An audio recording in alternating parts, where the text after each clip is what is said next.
It's Monday, July 24. In the headlines, new CT machine coming for the Kingston Public Hospital. JDF increases its numbers. In business news, we bring you another episode of Young Boss, plus your usual market updates. Regionally, over 300 local and international businesses will display innovative products at Building Expo in Guyana. And internationally, Elon Musk posts new Twitter logo. In sports, Reggae Girls earn a point in Women's FIFA World Cup. This is the news on PBC Jamaica. I'm Simone Absalom Gale.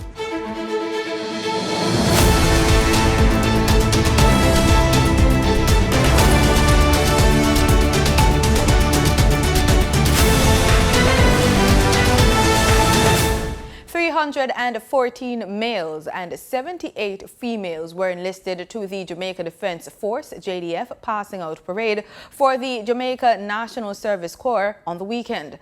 Parade Commander Captain W. Williams said the intake commenced training on July 23 and 24, 2022, with 500 recruits, 400 of whom were males and the remainder females. The trainees underwent 16 weeks of intensive basic training, followed by support to arms training, intermediate training, infantry on-the-job training, and the infantry qualification course. Permanent Secretary in the Ministry of National Security, Ambassador Alison Stone-Roof, who addressed the ceremony, noted that their completion of the program is a testament to their grit and determination. Cabinet has given the nod to the Ministry of Health and Wellness to procure a computerized tomography CT machine for the Kingston Public Hospital. Portfolio Minister Dr. Christopher Tufton made the announcement last week. It's a good thing because there were complaints about the constant downtime of the CT scan there. We have repaired the old one, but we're now purchasing a new one, and that we expect to be delivered by September, I am told. The machine is expected to be delivered in another 2 months. Patients and their relatives have complained about the inconvenience of having to use diagnostic services outside of the hospital due to issues with the CT scan machine. But one of the big challenges that we face is the service arrangements for these pieces of complicated equipment. More often than not, even with extended service warranties, which we are now standardizing in the system, when you have a downtime for a machine, it requires someone flying in from overseas, sometimes as far as Europe. And so what could have been repaired in a day if someone was on site takes a week because somebody have to fly in to fix it. Then they know they need a part, they have to, the logistic arrangement around that because of capacity issues is just poor.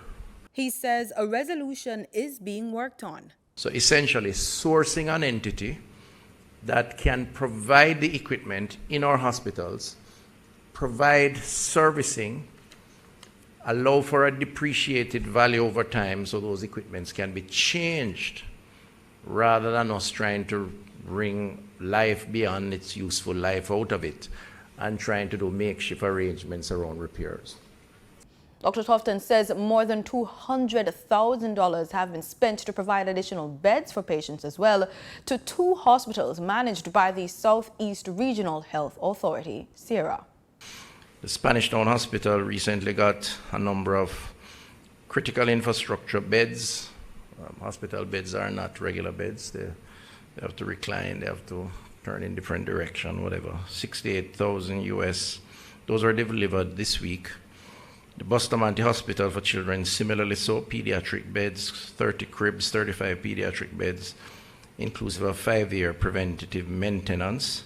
Dr. Tufton was speaking during the recent post-cabinet press briefing at Jamaica House in St. Andrew. The government is targeting more partnerships to improve and expand communal spaces across the island. In a significant step towards improving the lives of Jamaican citizens, the government of Jamaica has partnered with Cimex Jamaica, a global leader in building materials, to enhance communal spaces and drive a positive transformation within communities. The move aims to uplift the infrastructure, promote social development, and foster a sense of pride and well-being among residents. The community of Compound in West Central St. Andrew is one of the areas being improved. Speaking at the CIMEX official opening of the concrete road in Compound, Prime Minister Andrew Holness noted the challenges residents have faced in the past, adding that the residents have taken ambitious steps to improve their living conditions. When I came here in the 90s, the community was largely, in terms of its infrastructure profile, largely wooden structures with zinc fences and dirt pathways. The people who live here are very ambitious people.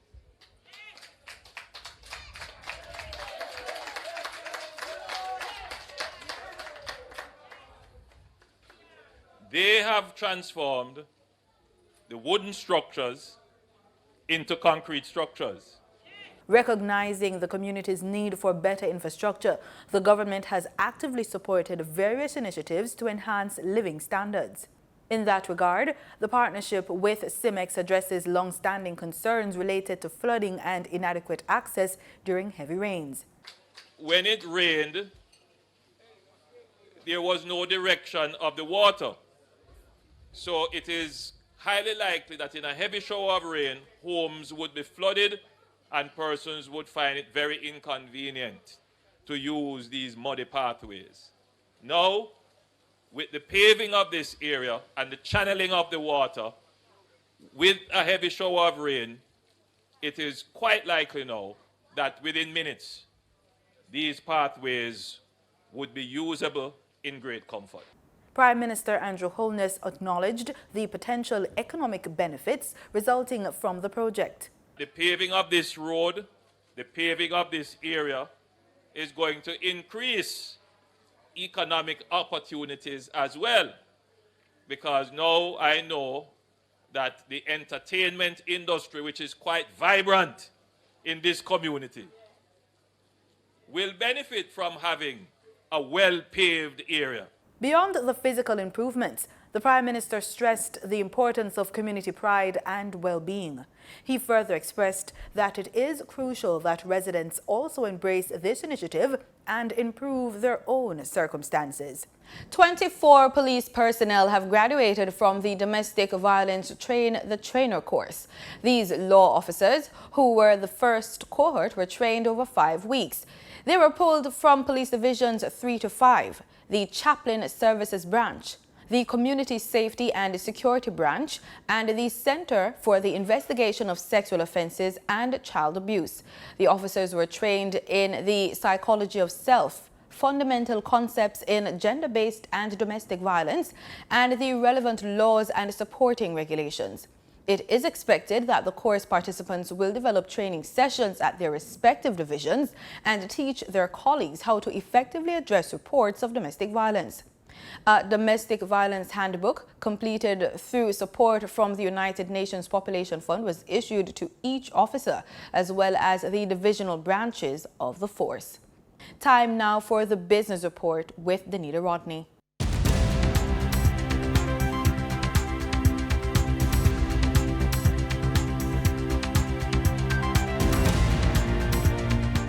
Welcome to the Business Report. I'm Danita Rodney. With this week's Young Boss, he is using the art of music to educate and entertain, or as he says, edutain. He is the CEO of Aoki Productions, Andre Blackwood.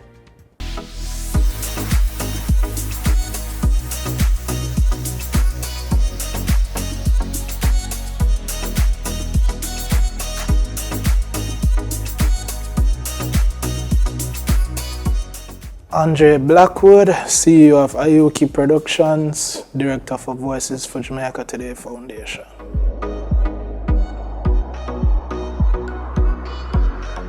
Aoki is an edutainment record label. We started roughly in 2016. We record music. We definitely want to enter in other spaces or other realms of entertainment like music production.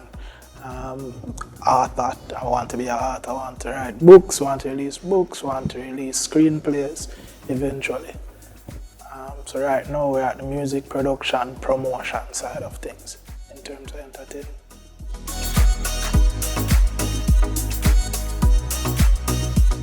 So I've been in entertainment like basically all of my life. So literally surrounded by it. Grew up in Fletcher's Land where, you know, people like Gregory Isaacs, Dennis Brown, Ding Dong, Pampute are from.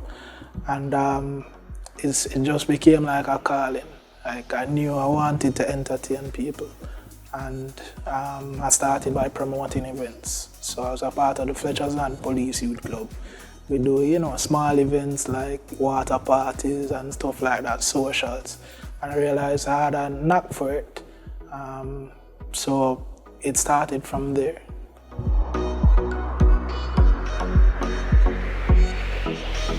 It's been really good. Actually more positive than I thought it would be. So for like December, we did an event in Fletcher's Land where we teamed up with a number of artists and persons within the industry to focus on gender-based violence as well as to launch the record label. So we did different topics as well, including the business side of music, brought in experts to come and talk about, you know, what it is to start a record label, the different aspects of getting your name registered, getting your business registered. And the response was really overwhelming, really positive, and it's been great.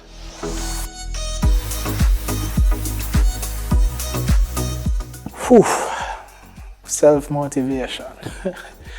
And actually learning that failing is really a positive. So you might want things to work out in one way and it doesn't work out, and actually your path is basically shifted towards something better. So that has been it for me.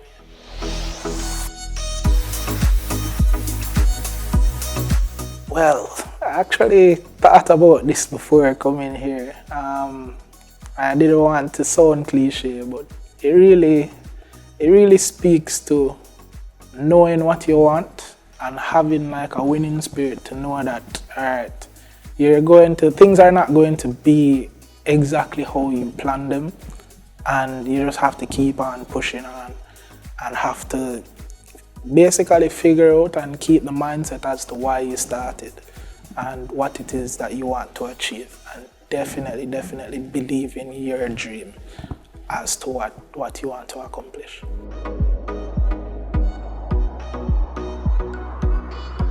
So you can email us at iokiproductions321@gmail.com or follow us on Instagram at ioki_productions, or even just look us up on Facebook, Ioki Productions Limited.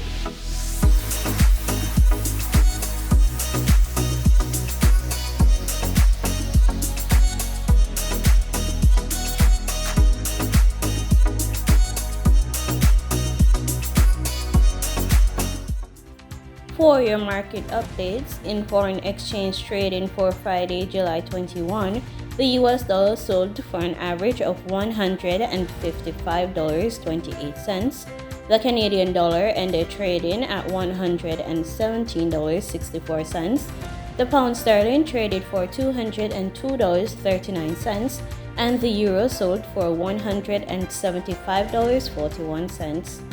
In GSE trading, the GSE index advanced by 906 points, the junior market index declined by 33 points, the combined market index advanced by 535 points, and the All Jamaican Composite Index advanced by 91 points. Overall market activity resulted from trading in 113 stocks, of which 46 advanced, 53 declined, and 14 traded firm. Stocks advanced for 138 Student Living Jamaica Limited, 138 Student Living Jamaica Limited Variable Preference, and Access Financial Services Limited. Stocks declined for CAC 2000 Limited, Cargo Handlers Limited, and the Caribbean Producers Jamaica Limited. trading firm were Virgin Paints Jamaica Limited, Caribbean Assurance Brokers Limited, and Consolidated Bakers Jamaica Limited. The overall volume leaders were Trans Jamaican Highway Limited with over 5 million units, JMMB Group Limited 7.35% cumulative redeemable preference share, and Surgical Select Funds Limited Financial with over 2 million units. In regional stocks, on the Trinidad and Tobago Stock Exchange, Calypso Macro Index Fund posted 62 shares. On the Barbados Stock Exchange, Caribbean Property Fund Value Fund was the sole security trading over 25,000 shares. In regional business, there is room for small and medium-sized enterprises to grow within the CARICOM market and beyond. The assurance came from President of the Trinidad and Tobago Manufacturers Association, Roger Roach. Mr. Roach added that the diaspora appreciates our products, which gives more opportunity for SMEs to sell their brands abroad. He was speaking during a walkabout of the Trade and Investment Convention at the Center of Excellence on Friday. So this show is for businesses of all sizes, all types, all sectors, and we are ecstatic about the turnout of TIC. We're expecting over 15,000 people to pass through the show this year. We have over 300 exhibitors, and as we speak, we have programs going on to build capacity for all these businesses, large and small. Minister of Youth Development and National Service, Foster Cummings, noted the government recently approved a multi-million-dollar program to assist SMEs. Government approved a sum of $24 million as a support program for small and micro businesses. It's a grant program. We intend to affect at least 1,000 small businesses that way, and this of course is a grant, it's not a loan. The NEDCO will administer the program, and we will as well include in that program some level of mentorship and training for small businesses. The Trade and Investment Convention promises to create the ideal forum for local, regional, and international attendees to network, discover new products and services, and meet with hundreds of participants from varying countries and business sectors. In international business, Wall Street ended mixed with the Dow notching its 10th straight day of gains.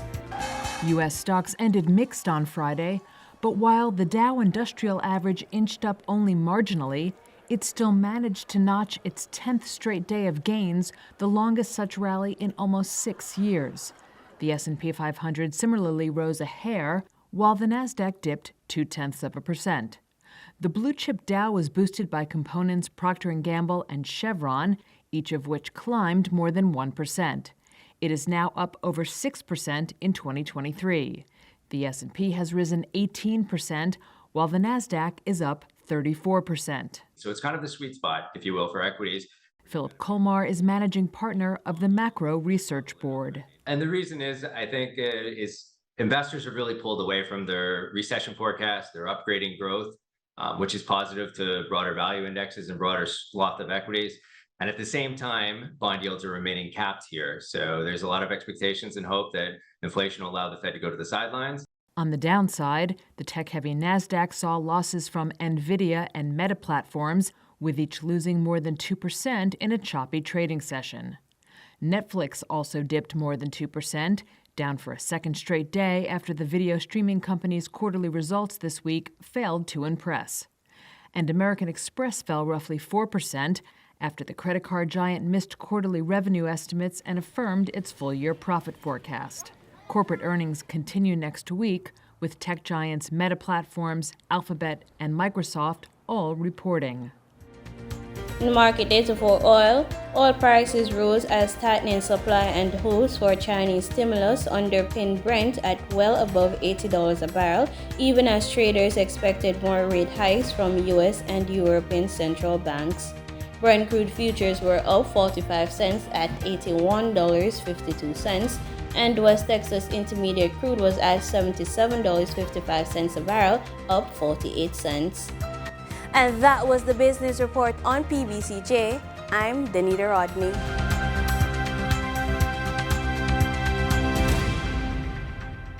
In regional news, the Guyana International Building Exposition 2023 returns next month to give patrons an opportunity to engage with some 386 local and international companies that support the government's drive towards an innovative construction sector. The Minister of Housing and Water, Colin Crowell, provided an update on the planning and organizing of the expo on Friday. Preparations for the Guyana International Building Exposition, slated for August 24 to 27, has commenced to highlight the country's rapid transformation and offer patrons the opportunity to more innovations within the local market. On Friday, the subject minister, Colin Crowell, visited the National Stadium at Providence, East Bank, Demerara, where he inspected the progress of the preparations. We have about 45% of booths that have been paid for, and there have been much more interest, but I'm giving you those booths that have been paid for. So in essence, 45% of the booths are gone. We're talking about 386 possible booths. Where we are now, this is an addition that we're putting this year, and this will be our feature showcase. And that is, if you notice, you'll see something like a globe, and you'll see the world being portrayed there, the context of Guyana where we're at. And so we will be putting this on a globe behind me and rotating. This year, the exposition is being held under the theme Building for All, One Guyana, Many Opportunities. During the minister's visit, he has said that it is their hope that more persons will attend, which will be outshining last year's attendance of over 100,000 persons. The minister has also said that there will be many opportunities at this exposition. As always, the exposition allows persons to meet with banks, the ministry itself, and other businesses to get the opportunity to not only own their own homes, but also financing and also getting access to other innovative products within our market. On Monday, July 24, the United Nations is expected to adopt a draft resolution for August 11th to be declared World Steel Pan Day and be annually observed on the UN's calendar. More in this report. The declaration of World Steel Pan Day was made on Friday through the United Nations Department of Global Communications by the spokesperson for the President of the 77th session of the General Assembly. This is going to be followed by action on 2 resolutions. The first one would create a new international day. If approved, 11th of August would be observed as World Steel Pan Day. And a steel pan is a musical instrument that originates in Trinidad and Tobago. Minister of Tourism, Culture and the Arts, Randall Mitchell, is expected to speak at the UN sitting in New York on July 24th. He will lead a delegation that includes Pan Trinbago President Beverly Ramsey Moore, panist Ray Hallman, and a National Steel Symphony Orchestra representative. Minister Mitchell says he's honored to be given the opportunity to attend the UN's General Assembly to place before it a statement and a resolution to be adopted for the recognition of World Steel Pan Day. He says he expects the declaration of World Steel Pan Day will highlight the humble beginnings of the steel pan and of our forebears, the inventors and developers of steel pan, and throughout its development journey. The steel pan, as we know it, is not just recognized for its sweet melodies or for standing side by side in world-renowned orchestras, such as our very own, the National Steel Symphony Orchestra, but it is also recognized as an undeniable symbol of positive socio-economic impact for communities, not just here in Trinidad and Tobago and in the Caribbean, but the world at large. It is recognized as an instrument that brings together society, brings together communities, while at the same time it presents economic opportunities for all the participants in the Steel Pan movement. Pan Trinbago has declared August as Steel Pan Month and has scheduled a parade through the streets for Friday, August 11th. President of Pan Trinbago, Beverly Ramsey Moore, says the work to have August 11th declared World Steel Pan Day began in 2019, and she's certain that the resolution will be passed. When you think of our instrument, our national musical instrument, that we said it came from behind the bridge, and now it is on a world stage where we have over 40 countries with steel ban. And so I think that it is fitting for that day in particular, where the 11 represent 2 pan sticks, and the 8, of course, represents 2 notes in the pan, or we can say the double second pan. So it is fitting, and I really look forward to the celebration. Cabinet in September 2022 approved that an approach be made to the United Nations to adopt a resolution that World Steel Pan Day be declared as August 11th, 2023, and annually thereafter placed on the United Nations calendar of World International Days. Karen Cozier-Phillip, TTT News.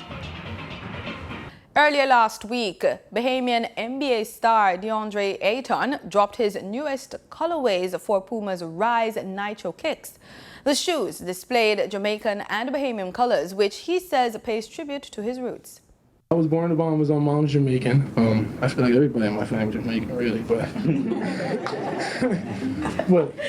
just me showing both sides, showing the world who I am. Yes, I was born in the Bahamas, and I love the Bahamas, but also, my mom's side, she's not gonna let me forget where I really am from. For Ayton, the new shoe also serves as an opportunity to educate outsiders on the significance of the Caribbean. In the Caribbean, it's just not only one island, it's really representing everybody, the 700 islands, all the young kids that, think their flag isn't important or their ethnicity isn't important, just to represent themselves the best way, because that's who you are.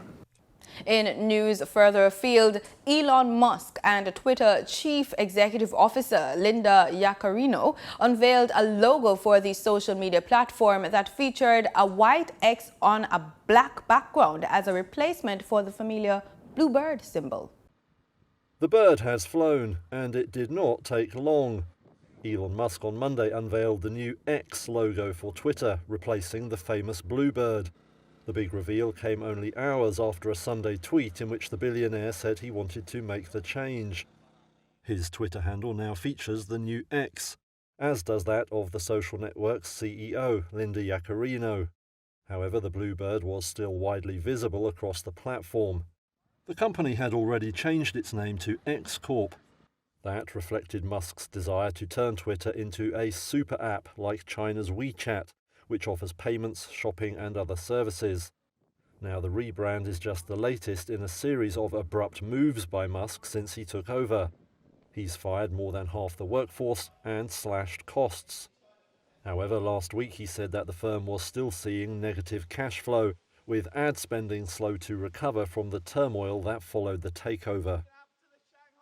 In sports, the Reggae Girls held France to a 0-0 draw in their opening Group F match in Sydney on Sunday. France, ranked 5th by FIFA, have never lifted the World Cup despite the strength of the women's domestic league and were defied by a battling 43-ranked Jamaica, who made their Women's World Cup debut in the previous edition in 2019 and lost all 3 games.